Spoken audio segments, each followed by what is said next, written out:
Okay, welcome once again. It's Odell Dova, Houston FinTech, your friend, your financial guru, number one favorite financial guru in the nation. Talking to you today about Money Matters 101. Money Matters 101, Lesson 3.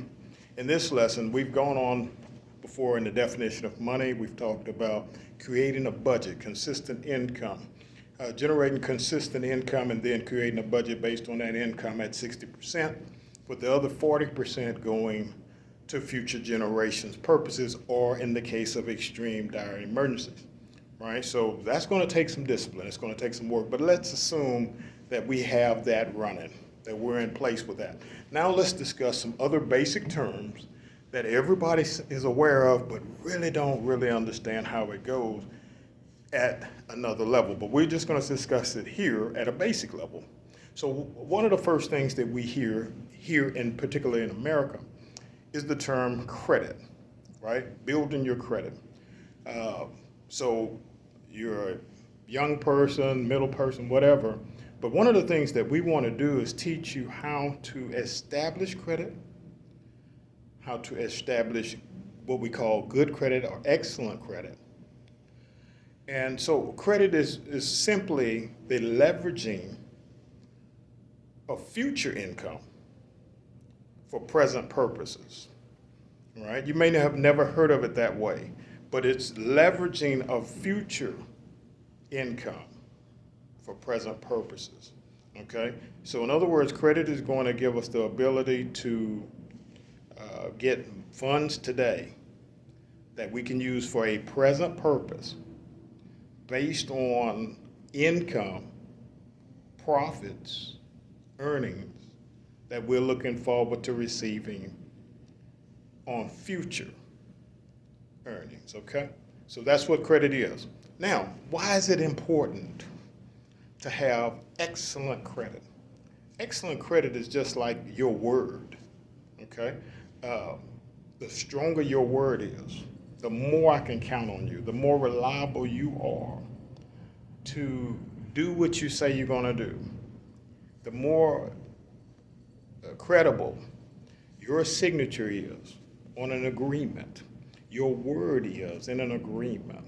When you put your name on something, that's supposed to mean something. It's supposed to mean that we can count on that, right? In finance terms, we call it being bankable, right? So the more reliable you are, the more predictable you are as far as what you're going to do with your future earnings as you receive them, the more confidence then and the more financial ability you have in receiving credit, okay?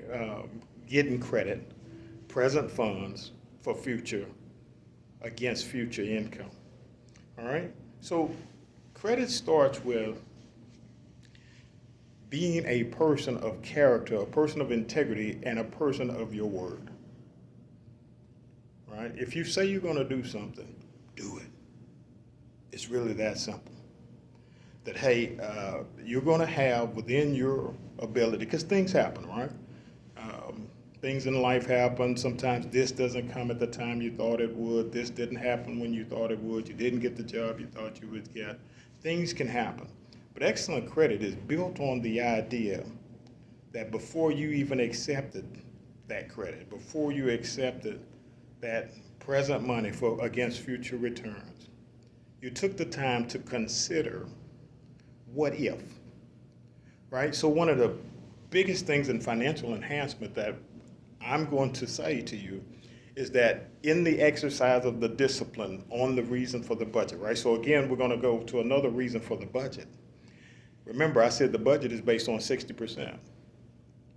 If you're actually functioning on 60% and you sign your name for something on future purpose, let's say you go get a line of credit for something, the odds are then that much higher that you can always satisfy and keep your word on the funds that you receive, because you kept 40% reserved against tragedy, against losing a job, against a medical expense, against some emergency happen, right? Ideally, this money is for 2 generations up the road, but in the event that some major situation happens and your credibility, your good name is on the line, you can maintain and continue to have an excellent name with your funding sources because you were disciplined enough and considered before you borrowed the money the possibilities of cloudy days, right? So excellent credit is built on the idea that before you accept, right, before I accept any funds, I've taken into consideration the best possible outcome and more importantly, the worst possible outcome. And understanding the worst possible outcome, I am prepared to honor my obligations, carry forward, at least for a certain amount of time. That's how excellent credit is established. So credit is going to be crucial and important, particularly in America, Europe, these type of countries. Why? Because it's going to allow us to buy homes. It's going to allow us to buy cars. And for business and growth purposes on the real scale, it's going to allow us to scale up ahead of time, right? It's going to allow us to make those growth moves, make those business purchases, those increases in inventory, hiring the people that we need to have, having access to the equipment we need to have at the appropriate times, right? This is going to be available to us by credit. So credit is awesome tool to use, right? But it starts with the discipline. It starts with the budgeting, right? Now, at this point in time, I want to cover personal credit. Give me just a second. Okay, needed a quick break there.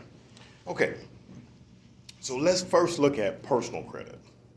So when we're looking at personal credit, that's going to be based on, again, your character, your integrity, your preparation, your understanding that all the weather is not going to be fair weather. There are going to be some challenges, some trials and tribulations in living, right? Just living as a regular person. So you're going to establish excellent credit by being a person who is disciplined in their budgeting, considerate of good times and bad times before making their request, and then using those funds according to whatever positive purpose those funds were borrowed on. Now, let me take the sidebar here to say,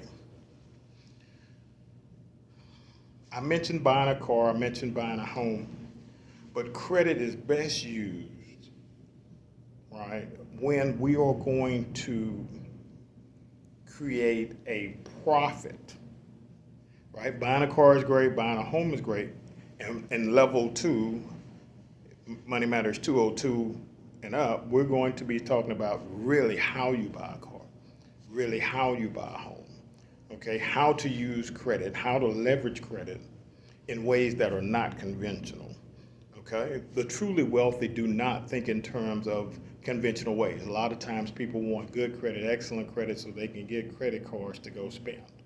So they can have the credit to go do a car with no money down, buy a home with no money down. While those are good uses, those are not the best uses for the leveraging your great credit and your great name, right? And even when doing so, the conventional way of doing it, I'm going to be showing you later, is not the way to go. Right? So we're going to be very much against convention and pro teaching this in a way from a wealth perspective, from a building an estate, a legacy, and financial empowerment position.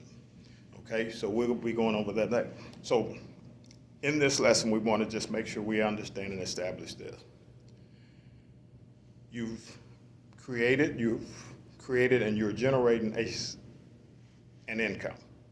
You have a consistent amount, an average amount that you can count on. You turned around and you created a budget based on that amount, and 60% of that is all that you're spending in that income.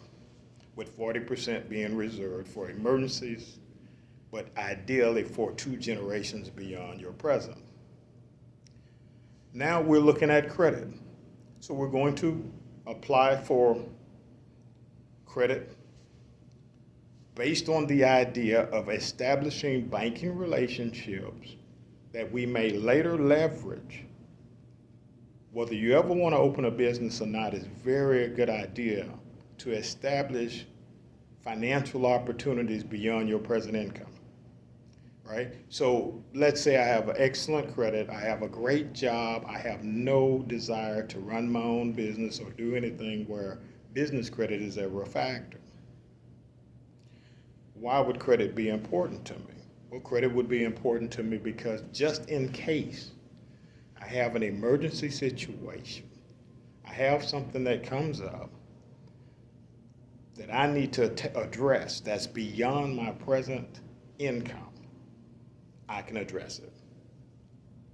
Let's say we establish credit, we have a great relationship with our banks, and we've taken the time to borrow $50,000 from them, we paid it back. We borrow $100,000, $200,000, and we've paid it back. We never actually needed it. We were always in great position. But what we've done is create opportunities in case of emergencies, in case I do decide I want to retire from this and open a business. I want to help someone else open a business. I want to invest in something. I've created the opportunity to do so by establishing excellent personal credit. So it's very important, even if you think, hey, I'm a cash person, I like to do everything based on cash, it's still very important to take advantage of the opportunity to establish great banking relationships and additional opportunities of growth via excellent credit beyond yourself. That's absolutely, let's say it costs 2-3% to do that. It's very well worth it just in case you have that emergency situation, or just in case this great position that you've had for 19 years plays out. All of a sudden you're 50 years old looking for a new job, and you say, well, instead of looking for a new job, I have excellent credit. I can go get $500,000, $1 million from the bank and do this myself and be a direct provider of whatever service you've experienced providing before. So credit is definitely very important.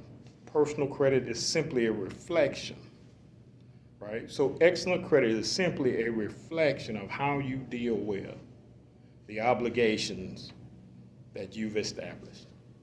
In this lesson, Money Matters 101, credit, establishing excellent credit, establishing an excellent name, building a relationship with your bankers for future opportunities. I'm Odell Dova, HoustonFinTech.com. We look forward to seeing you on the very next lesson.